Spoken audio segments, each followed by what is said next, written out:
importante recordar a nuestra alma quién eres tú, oh Dios, y poder así animarnos nuevamente, poder así calentar nuestra vida espiritual y así, Señor, seguir en la ruta en la que tú nos has llamado.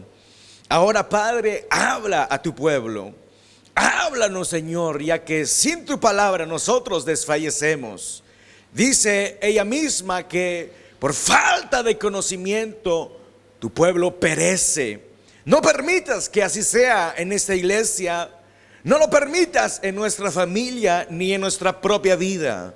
Por ello, háblanos en esta oportunidad. Nadie ni nada puede reemplazar tu voz.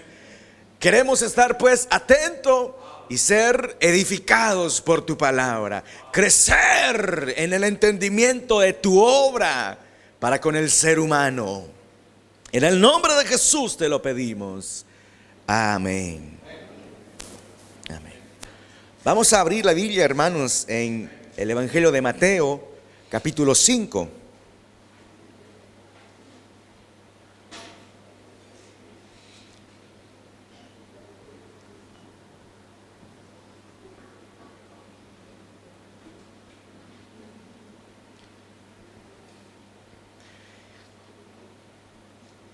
Y vamos a leer nuevamente desde el verso 17. Dice Evangelio de Mateo, capítulo 5, desde el verso 17 en adelante: no piensen que he venido a anular la ley o los profetas. No he venido a anularlos, sino a darles cumplimiento. Les aseguro que mientras existan el cielo y la tierra, ni una letra, ni una tilde de la ley desaparecerán hasta que todo se haya cumplido. Verso 19: todo el que infrija uno solo de estos mandamientos, por pequeño que sea, y enseñe a otros a hacer lo mismo, será considerado el más pequeño en el reino de los cielos. Pero el que los practique y enseñe será considerado grande en el reino de los cielos. Amén. Amén, hermanos. Como lo dijo el pastor, hemos empezado un tema, o el pasaje nos ha llevado a tocar un tema muy esencial en la Biblia, y es el tema de la ley y de los profetas, que es otra manera, o es la manera en que los judíos hablaban del Antiguo Testamento. Y por ello, hermanos, tuvimos que abordar el tema de los pactos. Y ese tema, el tema de los pactos, es un tema esencial para entender las Escrituras. De hecho, si los judíos llamaban el Antiguo Testamento la ley y los profetas, es porque todavía no podía llamarse el Antiguo Testamento.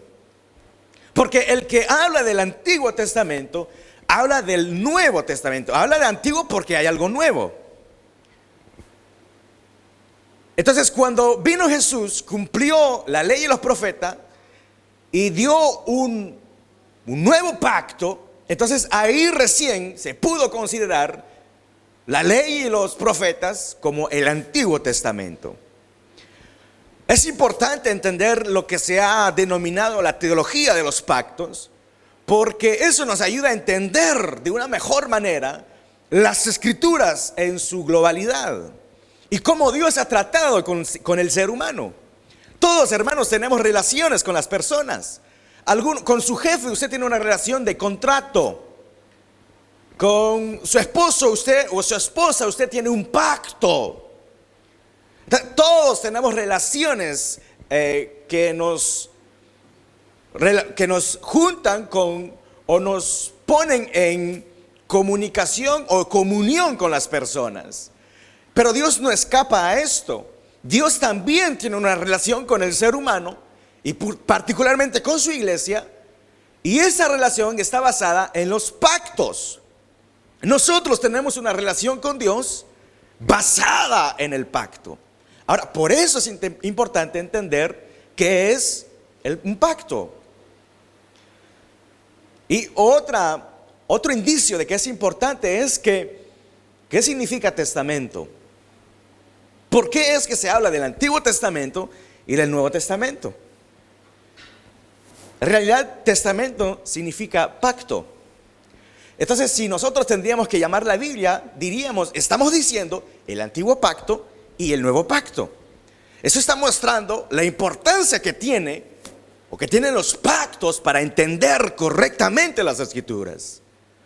Ahora, sé, hermanos, de que a lo largo de la historia de la iglesia se han levantado muchas interpretaciones acerca de los pactos. No podemos, al menos no en esta oportunidad, quizás en Didascalia lo veamos ya más a fondo, con más profundidad, tocar las diferentes corrientes acerca de los pactos. Quizás la más conocida sea la dispensacionalista. Los dispensacionalistas piensan de que Dios trata con dispensaciones a lo largo de la historia bíblica. Ahora, eso es, la teología dispensacionalista es errónea, no es buena en el sentido de que malinterpreta las Escrituras. Y repito, lo veremos quizás Dios mediante en Didascalia. Otra manera de interpretar fue los que se han llamado, e históricamente, erróneamente se han llamado, y se siguen llamando así, reformados bautistas. Realmente son dos palabras que no van juntas. O son bautistas o son reformados, pero no pueden ser ambas cosas. Ningún reformado, verdaderamente reformado, ninguno de ellos ha aceptado la idea de que se pueda llamar bautista reformado, pero comúnmente y popularmente se han llamado así. Y también la teología de ellos del pacto ya es mucho más acercada a la verdad, pero aún así creo que están en el error. Ahora, a nuestro modo de ver, los que sí han interpretado correctamente la teología del pacto no son los dispensacionalistas, tampoco los bautistas, sino los reformados en sí mismos. Y es lo que vamos a tratar de ver ahora, hoy. Y por eso hoy vamos a ir lentamente. Y vamos a tratar de ir y viajar en las Escrituras para ver cómo es que Dios ha actuado o cómo Él ha organizado los pactos que Él hizo con el hombre. Así que, hermanos, vamos a despegar las páginas de la Biblia y vamos a tratar de entender todo esto. El primero de los pactos es el llamado el pacto adámico, hecho con Adán. Y por ello le pido que me acompañe en Génesis capítulo 1.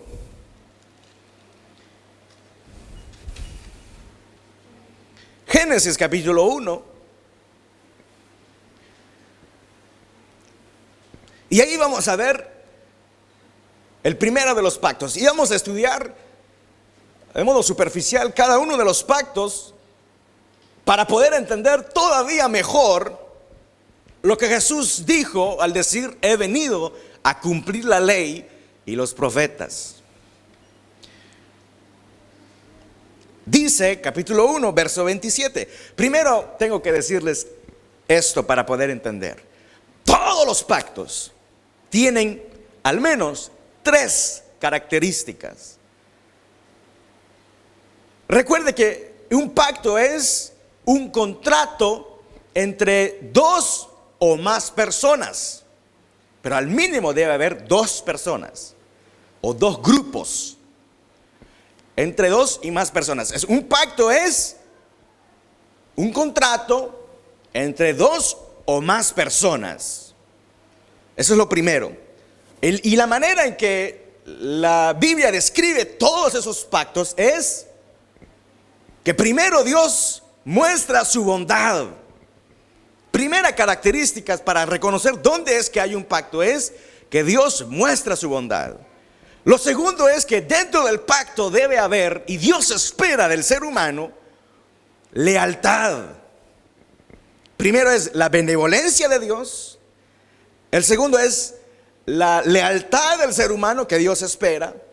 Y el tercer punto es las consecuencias, buenas o malas. Benevolencia de parte del Señor, lealtad de parte del ser humano y las consecuencias de haber sido leal al Señor o haber desobedecido al Señor. Teniendo esto en mente, esos tres puntos, vamos a poder reconocer los pactos que Dios hizo con el ser humano. Existen tres categorías de pacto. El primero es llamado el pacto universal. Es decir, que Dios lo hace, y lo vamos a ver con Adán y con Noé. Pero ni Adán ni Noé son judíos. Ellos representan la humanidad. Por eso es que se llama pacto universal, porque Adán representa la humanidad. Pactos universales.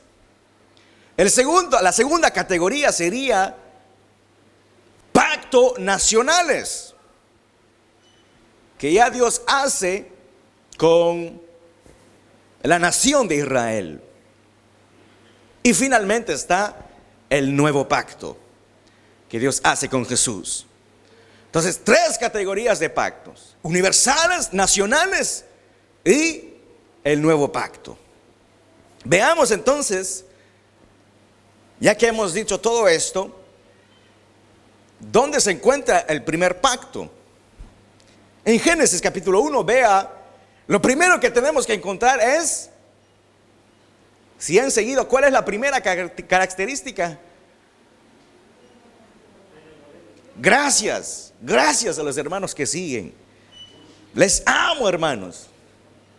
Y los demás también. La benevolencia, y dice el verso 27 del capítulo 1. Y creó Dios al ser humano a su imagen y semejanza. Hombre y mujer los creó y los bendijo. De hecho, toda la creación es un acto de bondad de parte del Señor para con el ser humano, porque Dios le dio al ser humano todo lo que necesitaba para vivir. Pero ya más específicamente dice que los bendijo. Hemos visto pues, y tengo que ir rápido porque tenemos que verlos todos. Capítulo 1 y capítulo 2 pueden considerarse como la bondad de Dios en la creación. Ahora, ¿qué tenemos que ver? ¿Cuál es la segunda característica de un pacto? Es la lealtad que Dios espera. Vean, capítulo 2, verso 16. Ahora veamos el contenido del pacto. Dice: y mandó Jehová Dios al hombre diciendo: de todo árbol del huerto podrás comer, mas del árbol de la ciencia del bien y del mal no comerás. Ahí está. Dios espera que el ser humano sea fiel a Dios. Hemos visto la benevolencia de Dios. Ahora estamos viendo cómo Dios espera que el hombre sea leal a Dios. Y ahora veamos las consecuencias. El mismo versículo termina diciendo, versículo 17: porque el día en que de él comieres, ciertamente morirás. Entonces, en Génesis capítulo 1 y capítulo 2 tenemos la benevolencia del Señor, la lealtad que Dios espera del ser humano, y finalmente las consecuencias. Bueno, sabemos pues que el hombre no fue leal, es decir, él no cumplió el pacto que Dios había hecho con él. Ciertamente morirás, y esa es la consecuencia que ha pagado el ser humano. Pero Dios decide no destruir al ser humano en su totalidad. Ahora veamos el segundo pacto universal, que es llamado el pacto noético que Él ha hecho con Noé. Y para ello vamos a ir en este mismo libro, en el capítulo 9.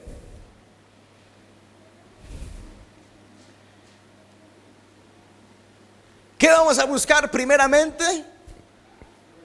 La benevolencia del Señor. Entonces, veamos, dice verso 1 del capítulo 9, Dios bendijo a Noé y a sus hijos. Primero, que Dios mostró su bondad salvándoles del diluvio. Y segundo es que Dios les bendijo a ellos. Ahora, ese pasaje del capítulo 9 de Génesis se le ha llamado el capítulo de la recreación, porque Dios va a tomar casi palabras por palabras lo que Él dijo a Adán. Vea lo que dice: sean fecundos, multiplíquense y llenen la tierra. Lo mismo que Dios había dicho a Adán, ahora se lo dice a Noé y a su familia. Entonces, hemos visto la benevolencia del Señor. Ahora dice el verso 6: si alguien derrama la sangre de un ser humano, es decir, que Dios está poniendo en alto lo que la iglesia se ha olvidado, y eso se llama la ley natural o el orden creacional. Es decir, que cuando Dios creó a Adán, Él dio una ley a Adán de respetar la vida. Por eso le dice: no comerás de ningún animal, sino todos los frutos de los árboles. Pero luego el ser humano cae. Entonces Dios vuelve a dar una otra oportunidad, o más bien sigue su plan de redención con Noé. Y es un paréntesis, es curioso, hermanos, porque la palabra Noé viene del número 9. Y es curioso porque ¿cuántos eran en la barca o en el arca de Noé? ¿Cuántos eran? 8. Después de 8 sigue 9. Pero de esa misma palabra 9 salió la palabra nuevo. Y eso en francés, en español, en muchos otros idiomas. ¿Cómo se dice? Otra manera de llamar un barco en español es navío, que también de la misma palabra, que es un dato bien curioso que muy pocos explican correctamente. Hablo del mundo lingüístico. En fin, lo que Dios está haciendo es recordando de que las leyes que Dios había dado a Adán y Eva, no hablo del árbol del conocimiento del bien y del mal, sino del respeto, la dignidad. Eso no tendría que haber pasado. Y por eso dice el verso 6 que hemos leído: si alguien derrama la sangre de un ser humano, otro ser humano derramará la suya. Ahí tenemos la lealtad que Dios espera y directamente las consecuencias si el hombre no respeta lo que Dios ha hecho con él. Ahora, no lo he dicho, pero en cada pacto hay una señal. ¿Cuál era la señal en Edén? Era el árbol, era la señal del pacto. ¿Cuál es la señal del pacto con Noé? El arco iris. Entonces, hemos visto la bondad de Dios, la lealtad que Dios espera del ser humano, y finalmente las consecuencias y la señal del pacto, que es el arco iris. Ahora, Noé falló, y algunos comparan cómo cayó Noé y cómo cayó Adán. Adán cayó por una fruta del árbol prohibido. ¿Y cómo cayó Noé? Se emborrachó con el jugo ¿de qué? También de una fruta. Vuelve a caer el ser humano. Ahora que hemos visto los dos pactos universales, que habría, hermanos, muchísimo que decir, pero tenemos que ir rápido para tratar de abarcar todos los pactos. Veamos entonces en este mismo libro ya el primer pacto llamado nacional, que se encuentra en Génesis capítulo 12.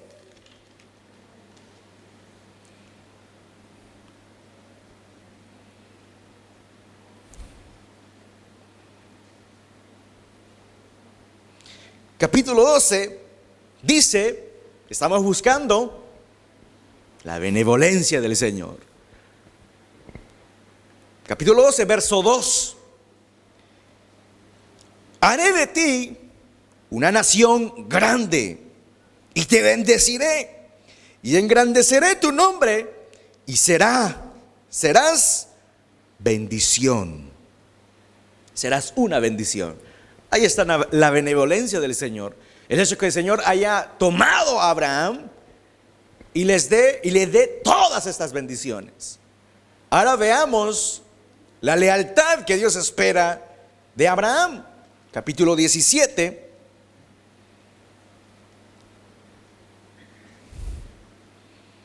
Vea lo que le dice el Señor. Cuando Abraham tenía 99 años, el Señor se le apareció y le dijo: yo soy el Dios Todopoderoso. Vive en mi presencia y sé perfecto. Ahí Dios está mostrando la lealtad que Dios espera de Abraham. Le mostró bondad, ahora exige lealtad, fidelidad, obediencia. Y muchos creen de que porque a Abraham Dios le dio un pacto de gracia, también llamado así, creen que no hay que obedecer a ninguna ley. Lo mismo para con Jesús, porque Jesús cumplió la ley, entonces ya no nos toca a nosotros respetar la ley. Y eso es falso y lo veremos más adelante. Pero aquí dice claramente: camina delante de mí y sé perfecto.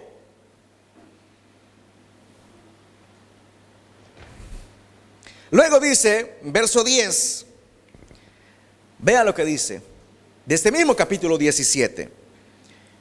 Y este es el pacto que establezco contigo y con tu descendencia, y que todos deberán cumplir.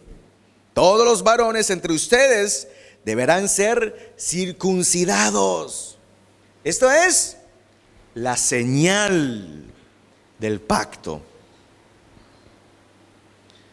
Dios espera no solamente que Abraham sea perfecto, sino que cumpla con lo que Dios le ha dicho. La lealtad del ser humano. La señal del antiguo pacto es la circuncisión. Ahora veamos qué sucede cuando el ser humano, o qué pasa si Abraham falla o no obedece. Vea lo que dice verso 13. Todos sin excepción, tanto el nacido en casa como el que haya sido comprado por dinero, deberán ser circuncidados. De esta manera, mi pacto quedará como una marca indeleble en la carne de ustedes, como un pacto perpetuo. Y vea la consecuencia. Verso 14. Pero el varón incircunciso, al que no se le haya cortado la carne del prepucio, será eliminado de su pueblo por quebrantar mi pacto. ¿Qué es esto? La consecuencia. Hemos visto la benevolencia de Dios con Abraham, la lealtad que él espera de él y las consecuencias. Si obedece, tendrá una descendencia. Si desobedece, será echado del pueblo, dice. ¿Y cuál es la señal de ese pacto? La circuncisión. Ese es el pacto, primer pacto llamado nacional, porque ya Dios está llamando una tribu. Y ya con Moisés, Dios va a llamar a un pueblo.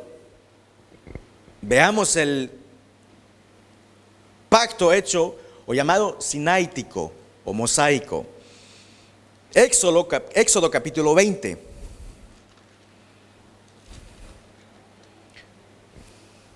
Éxodo capítulo 20.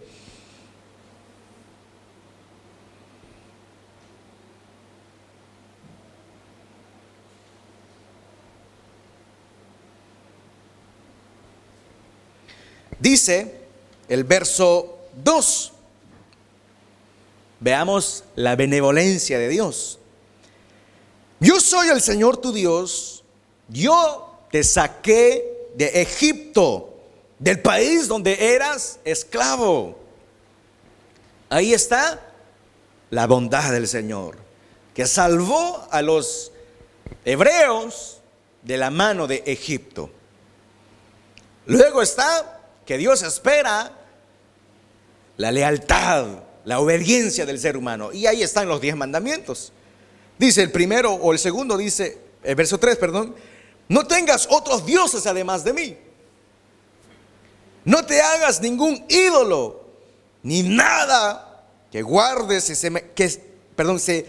semejanza con lo que hay arriba en el cielo, ni con lo que hay abajo en la tierra, ni con lo que hay en las aguas debajo de la tierra. No te inclines delante de ellos, ni los adores.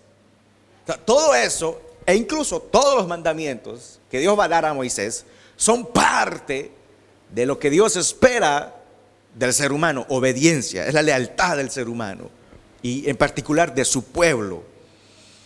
Ahora veamos la consecuencia. El verso 5 dice, la segunda parte: yo, el Señor tu Dios, soy un Dios celoso. Cuando los padres son malvados y me odian, yo castigo a sus hijos hasta la tercera y cuarta generación. Las consecuencias, si no se obedece el pacto que Dios está haciendo con Israel. Y también hay consecuencias buenas, dice verso 6: por el contrario, cuando me amen y cumplen mis mandamientos, les muestro mi amor por 1000 generaciones. Ese es el pacto sinaítico o mosaico. Y finalmente, en el Antiguo Testamento está el pacto davídico que Dios hace con David. Veamos en Salmos, en el Salmos 89.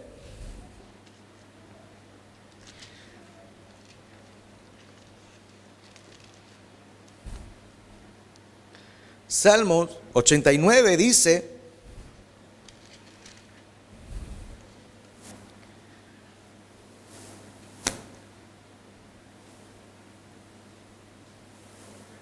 versículo 3. Dijiste: he hecho un pacto con mi escogido, le he jurado a David mi siervo, estableceré tu dinastía para siempre y afirmaré tu trono por todas las generaciones. O sea, Dios muestra bondad con David, primero por su reinado, por cómo le ha salvado la vida y todo lo que Dios le ha dado, y además dándole un pacto llamado el pacto davídico. Ahora vea lo que Dios espera del linaje de David. El verso 30. Ahí Dios espera que el linaje de David sea leal a Dios. Pero si sus hijos se apartan de mi ley, entonces lo que Dios espera es que los hijos de David no se aparten de la ley del Señor. Y de una vez vemos las consecuencias: que si se apartan de la ley y no viven según mis decretos, si violan mis estatutos y no observan mis mandamientos, con vara castigaré sus transgresiones y con azotes su iniquidad. Ese es el pacto hecho con David. El pacto con Adán, Dios lo hizo con un solo hombre. Con Noé, con una familia. Con Moisés, con Abraham, con una tribu. Con Moisés, con un pueblo. Y con David, con una nación. Pero ya el pacto hecho con Jesús es mucho más grande. Porque dice: porque de tal manera amó Dios al mundo. Y cuando dice mundo, no se habla de cantidad de personas, sino que está diciendo que va más allá que Israel. Y la prueba de ello, hermanos, es que ¿cuántos de nosotros somos judíos? Ninguno, hermanos. La cara nuestra nos grita que no somos judíos. Y por eso es ridículo las personas que se dicen de judíos para celebrar los cultos.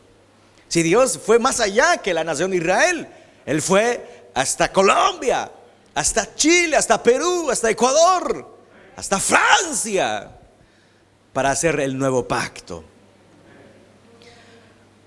Veamos un poco pues justamente de este nuevo pacto. Jeremías capítulo 31.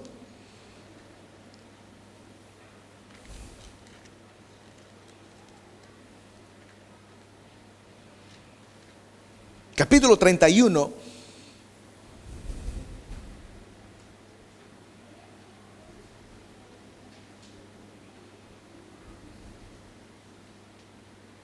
Verso 33.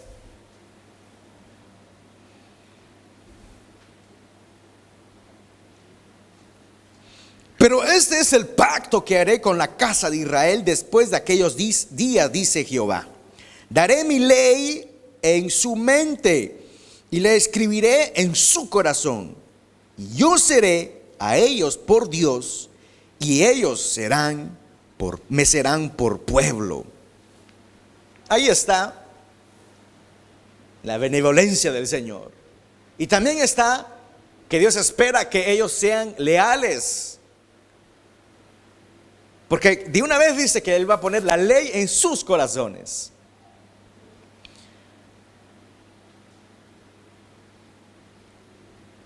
Y vean lo que dice el verso 32. No como el pacto que hice con sus padres, sino que es un nuevo pacto. Y ese es el pacto que Jesús vino a cumplir. Ese, hermanos, era de manera muy superficial los pactos que hay dentro de las Escrituras.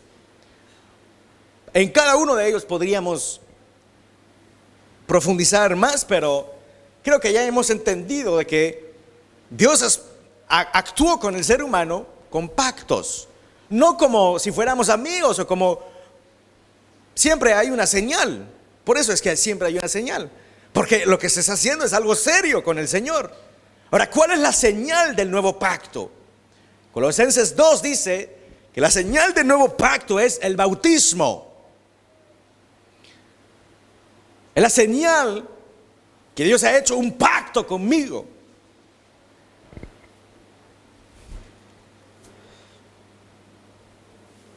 Ahora, hermanos, cuando Jesús dice, y podemos volver a Mateo, capítulo 5, lo que hemos leído, cuando Jesús dice, he venido a cumplir la ley y los profetas, Él está diciendo que yo fui fiel cuando Adán no lo fue, cuando Noé tampoco lo fue, cuando Abraham tampoco lo fue, cuando Israel tampoco lo fue.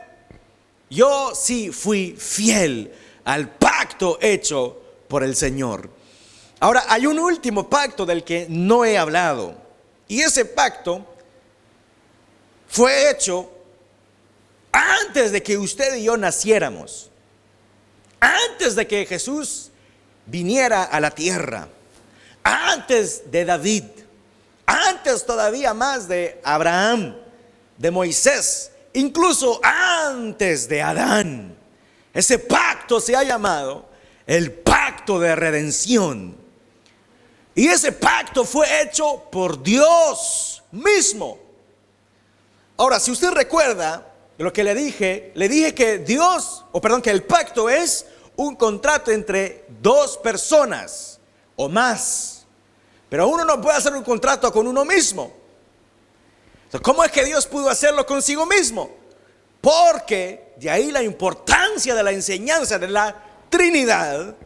Dios es uno en esencia, pero tres en personas. Y el pacto que Dios hizo fue el siguiente. El Padre tomó la iniciativa de salvar al ser humano. Y Él dijo, voy a escoger dentro del ser humano, entre esta manada de rebeldes y pecadores, a algunos para salvación eterna. Y luego dijo, con Jesús se pusieron de acuerdo Y firmaron el pacto y Jesús y le dijo el Padre a Jesús: tú vas a tomar a los que yo he escogido y vas a pagar el precio por ellos. Y el Espíritu Santo viene y dice: y yo voy a aplicar esa salvación a ellos. Y vean lo que dice conmigo rápidamente Efesios capítulo 3.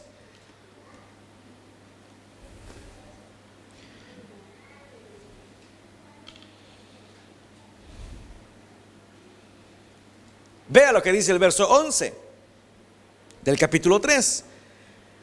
Conforme al propósito eterno que hizo Cristo Jesús nuestro Señor. Es decir, la salvación es un propósito eterno de parte de Jesús. Por eso le digo que ese pacto se ha llamado pacto de redención. Es un pacto que la Trinidad hizo. Y las personas que dicen: hermanos, ¿se puede uno perder? ¿Puede uno perder la salvación?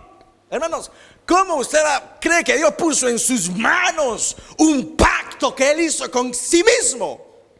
El Padre y el Hijo se pusieron de acuerdo, y el Espíritu Santo también. Y los tres dijeron: salvaré a mi pueblo. Por eso es que decimos que la salvación es del Señor, no de nosotros. Jesús es el único que pudo decir que Él vino a cumplir todo ello. El Evangelio de Juan dice repetidas veces: no he venido a hacer mi voluntad, sino la de mi Padre. Entonces significa que Jesús está cumpliendo su parte del pacto. Eso es, hermanos. Por eso le decía que la teología del pacto nos ayuda a entender mejor las Escrituras. Ahora, lo que es interesante es cuando Jesús dice: vine a cumplir la ley y los profetas. Naturalmente se refiere a lo que le he mencionado, de que Jesús vino a cumplir todos esos pactos. Y ahí está nuestra seguridad, hermanos. Porque Jesús, recuerden la semana pasada que hemos visto cómo leer el Evangelio, que Jesús tiene que ser el nuevo Adán.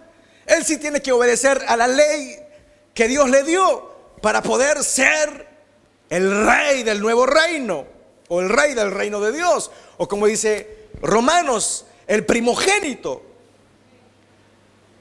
Y de hecho, que Jesús dice en la cruz del Calvario: tetelestai. Él va a gritar: tetelestai, significa consumado es. Es decir, ya está, he cumplido la ley y los profetas. Los pactos que he hecho no lo pudieron cumplir los seres humanos, pero el Dios hecho carne sí pudo cumplir.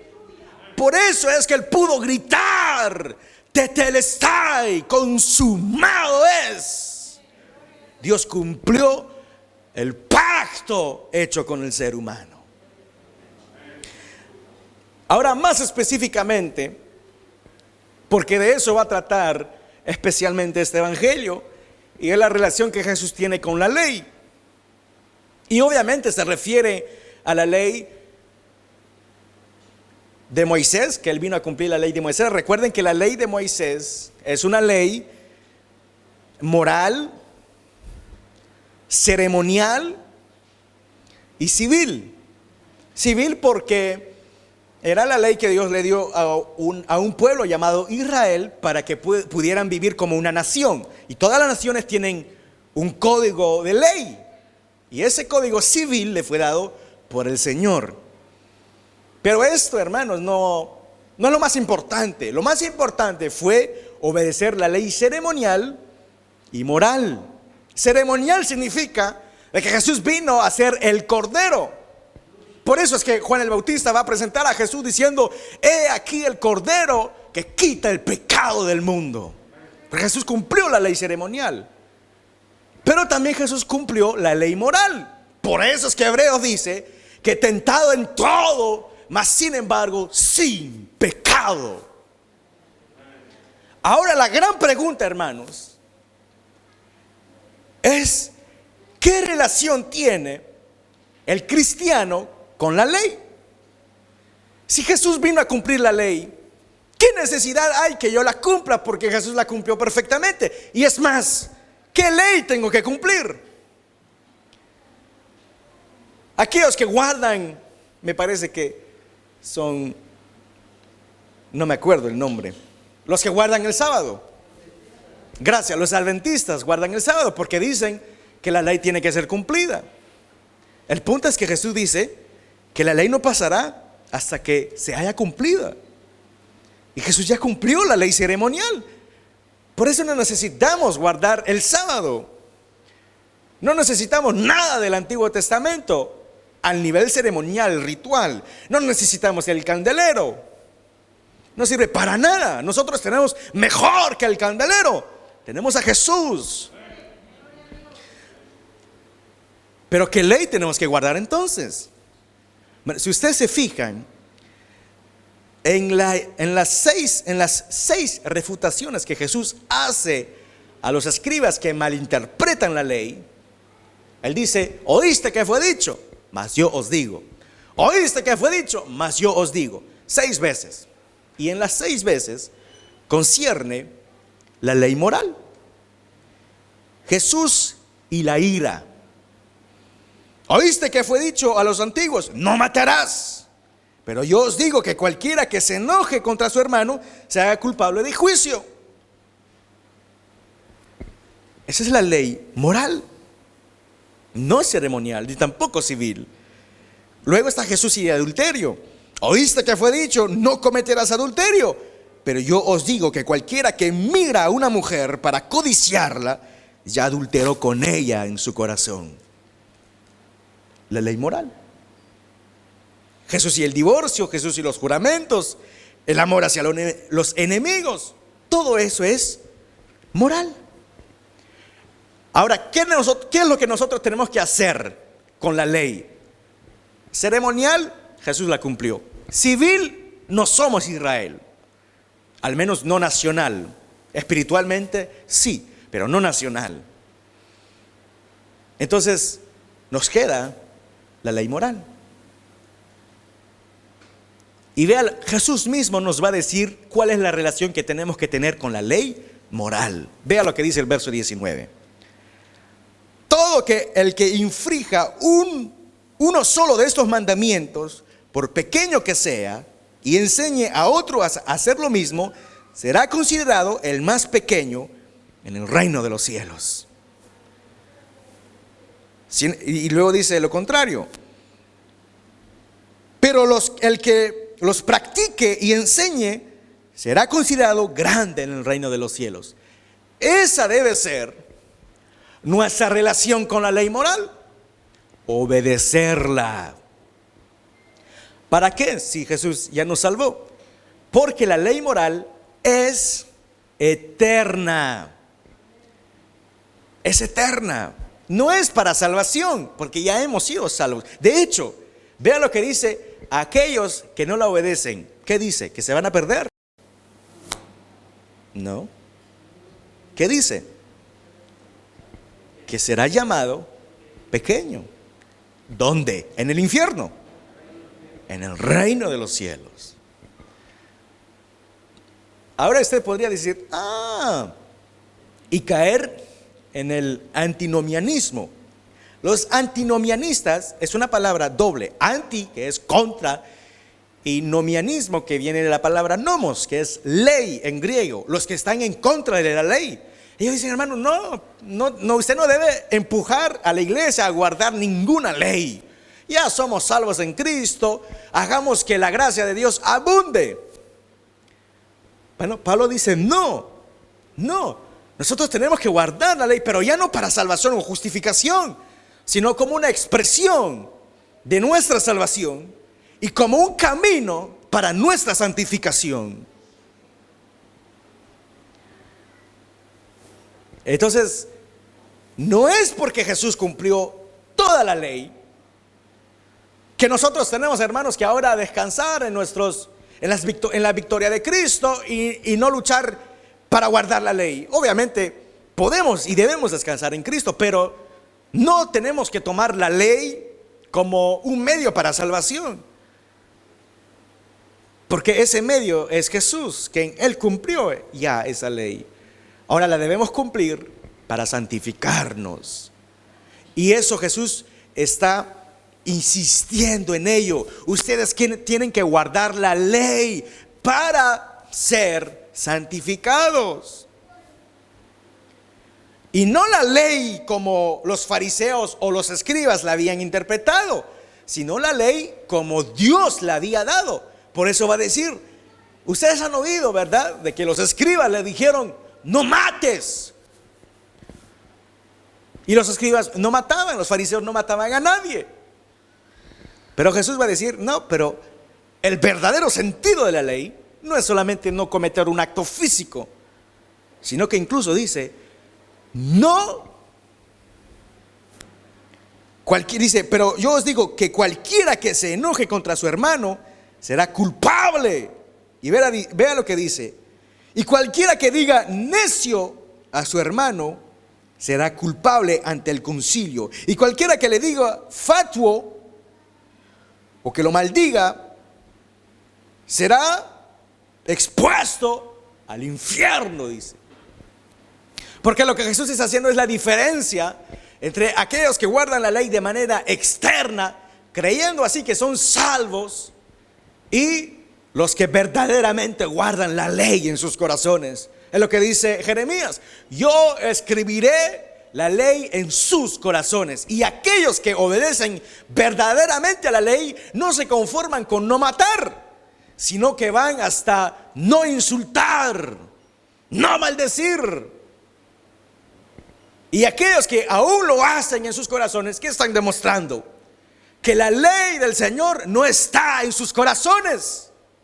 Que aunque no maten, en realidad ellos están perdidos. Y Dios no ha escrito la ley en sus corazones. Por eso, ¿qué les va a pasar a ellos? Quedarán expuestos al infierno. No perdieron la salvación, porque no se puede perder lo que nunca se obtuvo. Juan lo dice de otra manera: salieron de nosotros, pero no eran de nosotros. Entonces Jesús va a decir: aquellos que tienen la ley en sus corazones, así tendrán que actuar, con el enojo, con el adulterio, con el divorcio, los enemigos y el juramento. Entonces lo que Jesús va a introducir es la relación que tenemos nosotros, sus discípulos, con la ley. Vea cómo Él hizo. Él dijo, Jesús en el verso 17 y 18 expuso su relación con la ley, Cristo y la ley. El versículo 19 habla de sus discípulos y la ley, de nosotros y la ley. Entonces no podemos, hermanos, que han realmente dado su vida al Señor y que el Señor les ha salvado, el Espíritu Santo los ha sellado, hubo una regeneración, hubo verdaderamente un nuevo nacimiento, y que usted está luchando con quizás pecados que pueden ser considerados graves. Usted está luchando y a veces falla, y usted llora y dice, pero no quiero ser esa persona. Pero viene nuevamente el sentimiento de culpabilidad y vuelve usted a pecar y ya no quiere más acercarse al Señor. Incluso puede que se haya ido de la iglesia y al momento vuelve y usted dice, pero me siento mal.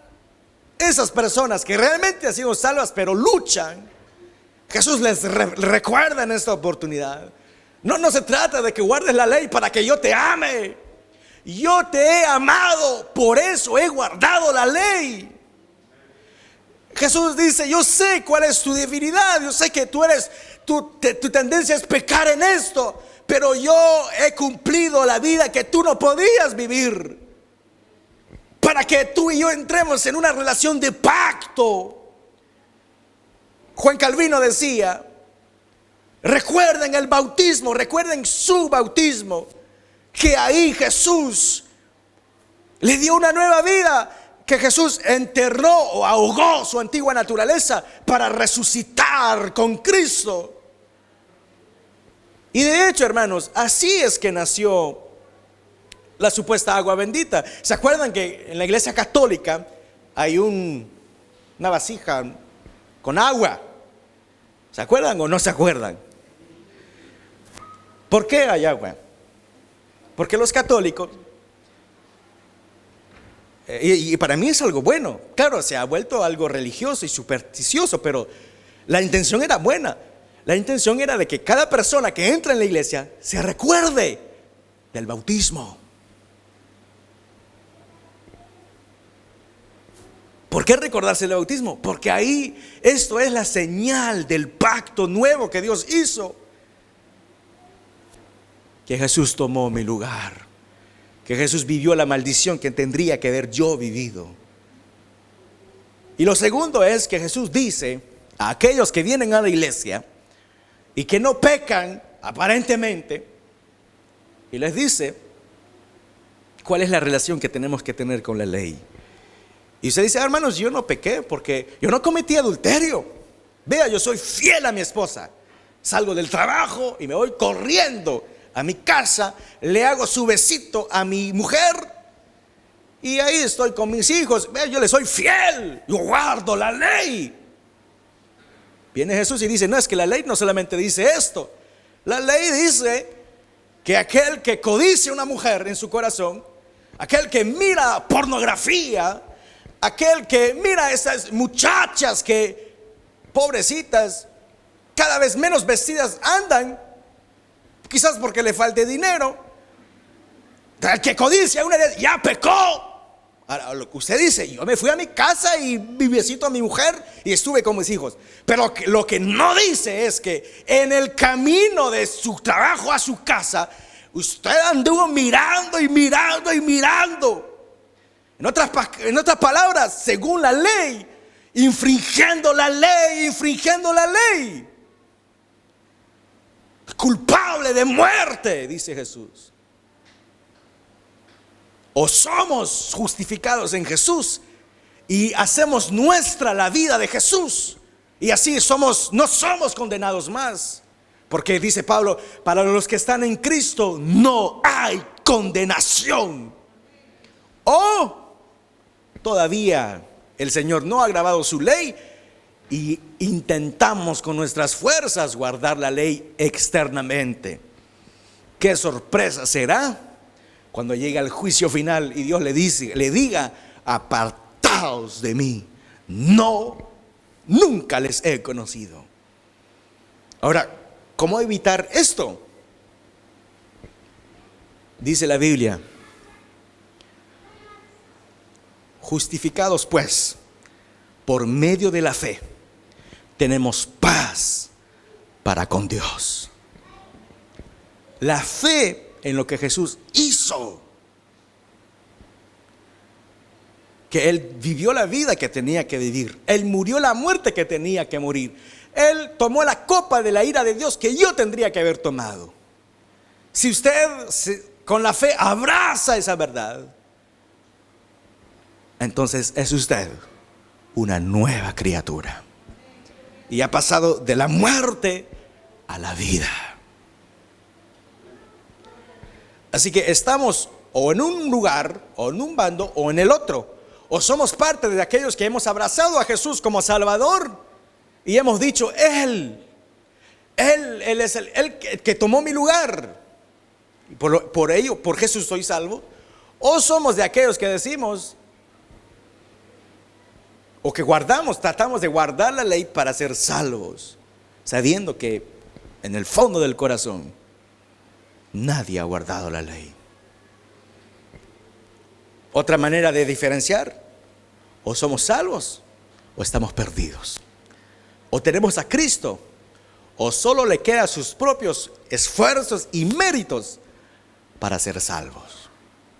Hasta ahora nadie lo ha logrado por sí mismo.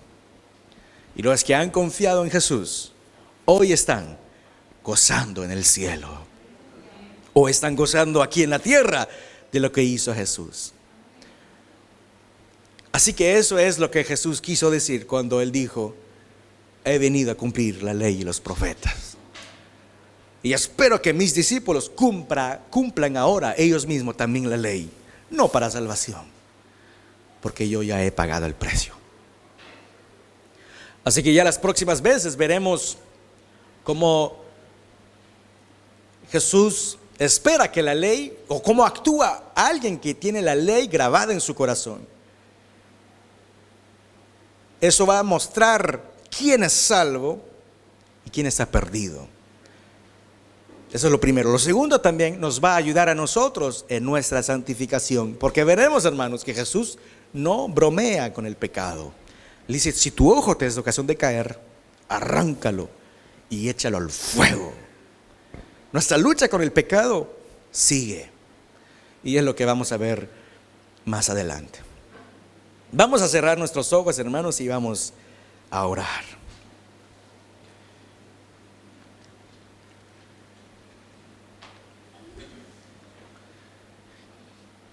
Y asimismo, con nuestros ojos cerrados,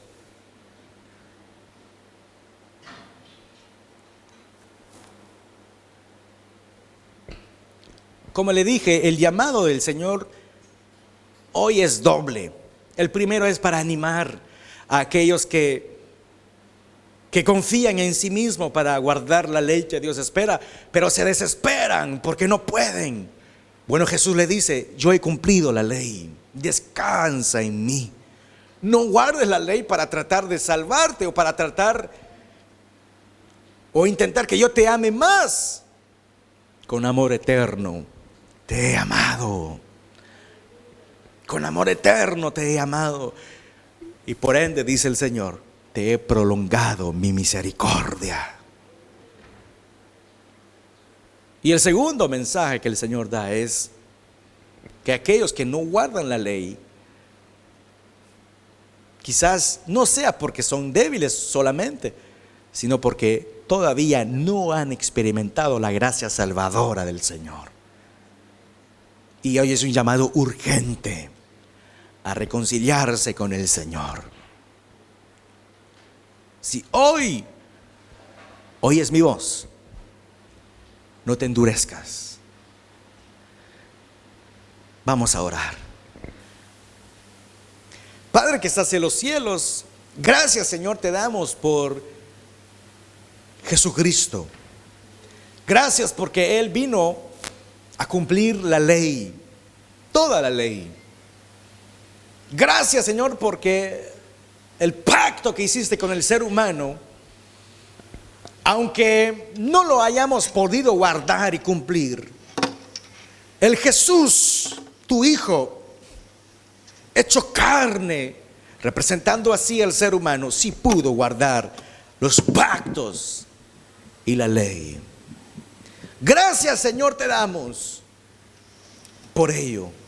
Ahora salva a aquellos que todavía confían en sus propios esfuerzos para tratar de conquistarte. Muéstrales a Jesús. Muéstrale de que Jesús cumplió los pactos y la ley, y así ellos puedan descansar en el Jesús Salvador.